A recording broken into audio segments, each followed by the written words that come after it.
सर्वप्रथम या महिलेला, ज्यांचं नाव तुम्ही आत्ताच सांगितलं, पवार, यांना आजपर्यंत मी आयुष्यात एकदाही बघितलंही नाहीये.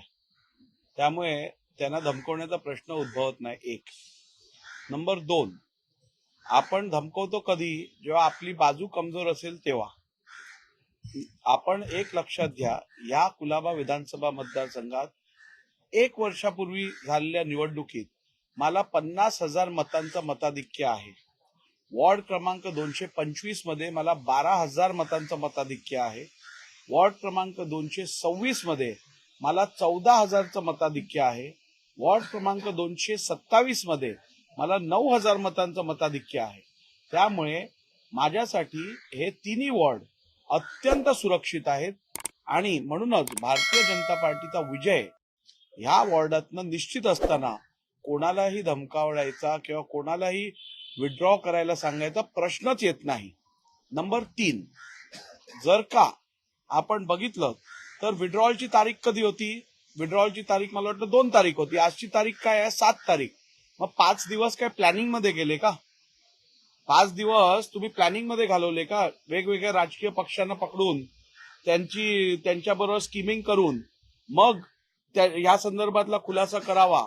मला एक समजत नाही, विरोधी पक्षातले खासदार हे त्या महिलेच्या बाजूला बसून स्टेटमेंट करतात, यातून राजकीय प्रकरण आहे, हे संपूर्णपणे पॉलिटिकली मोटिवेटेड आहे, हे स्पष्ट आहे.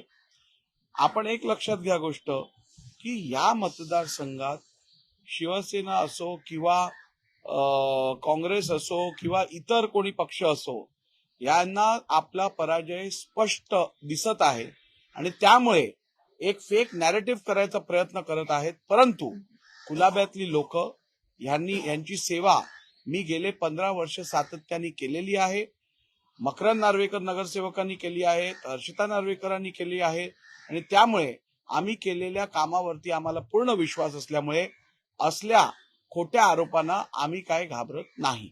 असं म्हटलंय की तुला माहित आहे का मी कोण आहे? मुख्यमंत्री उपमुख्यमंत्र्यांना सुद्धा मी जर बोलवलं तर ते लगेच येतात आणि 16 तारखेला किंवा 17 तारखेला तुला कुलाब्यात राहायचं आहे का? या सगळ्या बिनबुडाच्या आरोपांवरती काय बोलण्यात अर्थच नाहीये. मी तुम्हाला सांगितलंय की हे राजकीय दृष्टीने मोटिवेटेड आरोप आहेत. हा व्यक्ती जो हे आरोप करत आहे, मला वाटतं त्याचं नाव दीपक पवार आहे. मी आत्ताच हे आरोप ऐकल्यानंतर थोडीशी माहिती घेतली आणि असं समजून येत आहे की गेल्या वर्षी झालेल्या लोकसभेच्या निवडणुकीत या व्यक्तीवरती स्वतःवरती गुन्हा दाखल आहे की ह्यांनी शिवसेना पक्षाच्या उमेदवार यामिनी जाधव विरुद्ध जो उमेदवार इकडनं उभा राहिलेला अपक्ष, त्याला विड्रॉ करण्यासाठी धमकावलं व पैशाचं आमिष दिलं. या संदर्भातला FIR कफपरेट पोलीस स्टेशनमध्ये नोंदवलेला आहे. याची माहिती मला आत्ताच मिळालेली आहे. त्यामुळे अशी लोक जे स्वतः हिस्ट्री शीटर्स आहेत, ज्यांचा हा प्रोफेशनल धंदा आहे उमेदवाऱ्या भरून पैसे उकळण्याचा, त्यांच्यासाठी हे सगळं कारस्थान दुर्दैवाने राजकीय पक्ष पण त्याच्यात मदत करून समाजात एक चुकीचा मेसेज पाठवण्याचं काम करत आहेत. हे जर राहुल नार्वेकरांबरोबर घडू शकतं तर उद्या तुमच्या बरोबरही घडू शकतं, याची आपण नोंद घ्यावी.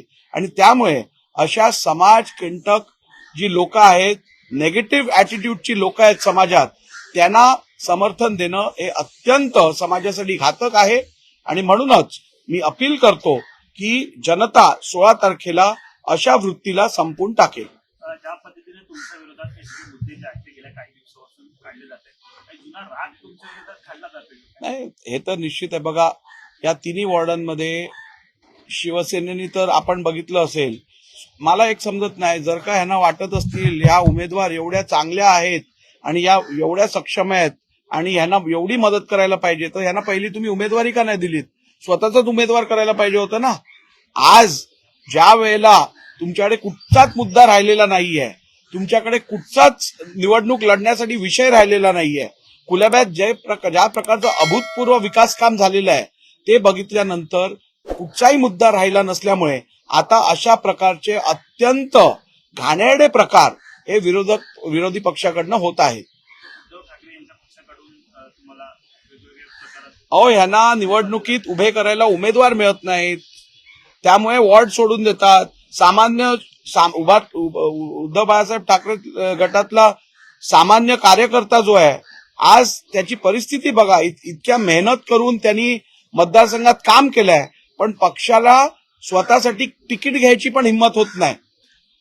226 मध्ये जागा सोडून दिली, 227 मध्ये जेमतेम बाहेरनं उमेदवार शोधून आणला, 225 मध्ये जवळजवळ तीच परिस्थिती आहे. त्यामुळे एकूण आपण बघितलं तर यांना स्वतःची काहीही कामं दाखवण्यासाठी नसल्यामुळे आणि नॉन इश्यू त्यांच्याकडे झाल्यामुळे, त्यांच्याकडे कुठचाही मुद्दा राहिला नसल्यामुळे आता अशा प्रकारचा फेक नॅरेटिव्ह सेट करायचा प्रयत्न होत आहे. या संदर्भामध्ये कोर्टामध्ये देखील एक याचिका टाकण्यात आलेली आहे की ज्या पद्धतीने तुम्ही सगळ्या निवडणुकीच्या काळात घुसखोरी केली. कोर्टात याचिका प्रत्येक नागरिकाचा अधिकार आहे. कोर्टाने पण त्याची दखल घेतली नाही. कोर्टाने पण सांगितलं ज्या वेळेला सुनावणी करायची असेल त्यावेळेला सुनावणी करू. या प्रकरणात कुठचंही तथ्य किंवा अर्जन्सी दिसत नाही. त्यामुळे यातून दिसून येतं केवळ आणि केवळ मतदारांना आणि समाजात एक चुकीचा मेसेज पाठवायचा, कन्फ्युजन निर्माण करायला बघायचं. आणि ही सगळी मंडळी 5 दिवस झोपलेली, त्यांना आज जाग आली, निवडणूक जवळ आल्यावर तर जाग आली. त्यामुळे दिसून येतं या सगळ्या लोकांनी जे आज आरोप करत आहेत त्यांनी 5-5 कोटी रुपयाची स्वतः विड्रॉ करण्यासाठी 5 कोटी रुपये मागण्याची पण कामं केलेली आहेत. परंतु मला आता निवडणूक लढवायची आहे जनतेसाठी, जनतेला चांगले उमेदवार निवडून देण्यासाठी सहकार्य करायचं आहे.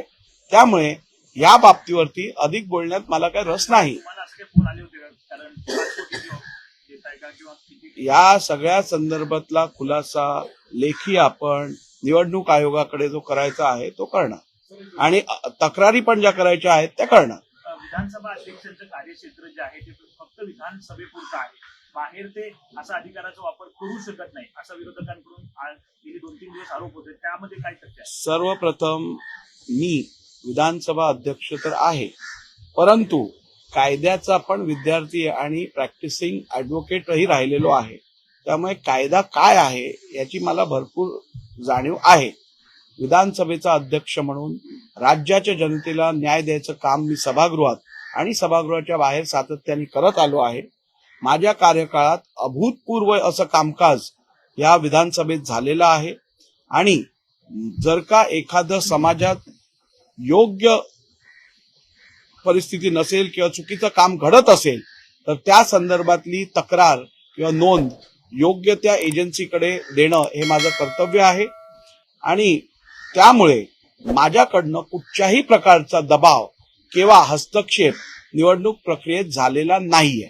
आणि हे संपूर्ण अहवाल जो आहे तो पण निवडणूक आयोगाकडे गेलेला आहे आणि त्यात खऱ्या परिस्थितीचा उल्लेख झालेला आहे.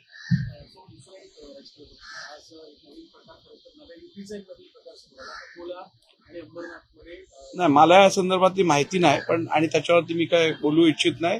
राजकीय विषयात पक्षाचे प्रवक्ते बोलतील.